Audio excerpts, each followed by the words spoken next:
யோசுவாவின் புஸ்தகம் 23ஆம் அதிகாரம். கர்த்தர் இஸ்ரவேலை சுற்றிலும் இருந்த அவர்களுடைய எல்லா சத்துருக்களாலும் யுத்தமில்லாதபடி இளைப்பாற பண்ணி அநேக நாள் சென்ற பின்பு யோசுவா வயது சென்று முதிர்ந்தவனான போது யோசுவா இஸ்ரவேலின் மூப்பரையும் தலைவரையும் நியாயாதிபதிகளையும் அதிபதிகளையும் மற்ற எல்லாரையும் அழைப்பித்து அவர்களை நோக்கி, நான் வயது சென்று முதிர்ந்தவனானேன். உங்கள் தேவனாகிய கர்த்தர் உங்களுக்கு முன்பாக இந்த சகல ஜாதிகளுக்கும் செய்த யாவையும் நீங்கள் கண்டீர்கள். உங்கள் தேவனாகிய கர்த்தர் தாமே உங்களுக்காக யுத்தம் பண்ணினார். பாருங்கள், யோர்தான் முதல் நான் நிர்மூலமாக்கினவைகளும் மேற்கிலுள்ள பெரிய சமுத்திரம் மட்டும் இன்னும் மீதியாய் இருக்கிறவைகளுமான சகல ஜாதிகளின் தேசத்தையும் சீட்டு போட்டு உங்களுக்கு உங்கள் கோத்திரங்களுக்கு தக்கதாய் சுதந்திரமாக பங்கிட்டேன். உங்கள் தேவனாகிய கர்த்தர் உங்களுக்கு சொன்னபடியே நீங்கள் அவர்களுடைய தேசத்தை கட்டிக்கொள்ளும்படிக்கு உங்கள் தேவனாகிய கர்த்தர் தாமே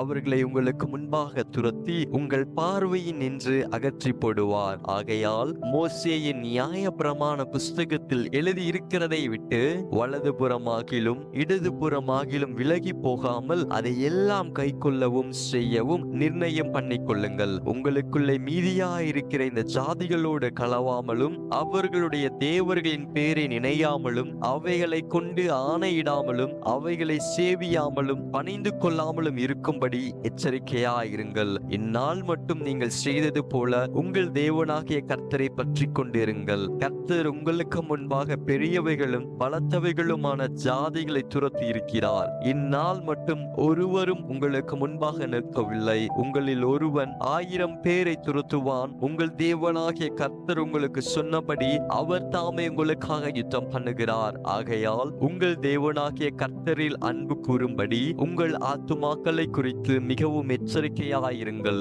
நீங்கள் பின்வாங்கி போய் உங்களுக்குள்ளே மீதியாயிருக்கிற இந்த ஜாதிகளை சேர்ந்து அவர்களோட சம்பந்தம் கலந்து நீங்கள் அவர்களிடத்திலும் அவர்கள் உங்களிடத்திலும் உறவாடினால் உங்கள் தேவனாகிய கர்த்தர் இனி இந்த ஜாதிகளை உங்களுக்கு முன்பாக துரத்திவிட மாட்டார் என்றும் உங்கள் தேவனாகிய கர்த்தர் உங்களுக்கு கொடுத்த இந்த நல்ல தேசத்திலிருந்து அழிந்து போகும் மட்டும் அவர்கள் உங்களுக்கு கண்ணியாகவும் வலையாகவும் உங்கள் விழாக்களுக்கு சவுக்காகவும் உங்கள் கண்களுக்கு முள்ளுகளாகவும் இருப்பார்கள் என்றும் நிச்சயமாய் அறியுங்கள். இதோ இன்று நான் பூலோகத்தார் எல்லாரும் போகிற வழியே போகிறேன். உங்கள் தேவனாகிய கர்த்தர் உங்களுக்காக சொன்ன நல் வார்த்தைகளில் எல்லாம் ஒரு வார்த்தையும் தவறி போகவில்லை என்பதை உங்கள் முழு இருதயத்தாலும் உங்கள் முழு ஆத்மாவாலும் அறிந்திருக்கிறீர்கள். அவைகள் எல்லாம் உங்களுக்கு நிறைவேறிற்று. அவைகளில் ஒரு வார்த்தையும் தவறி போகவில்லை.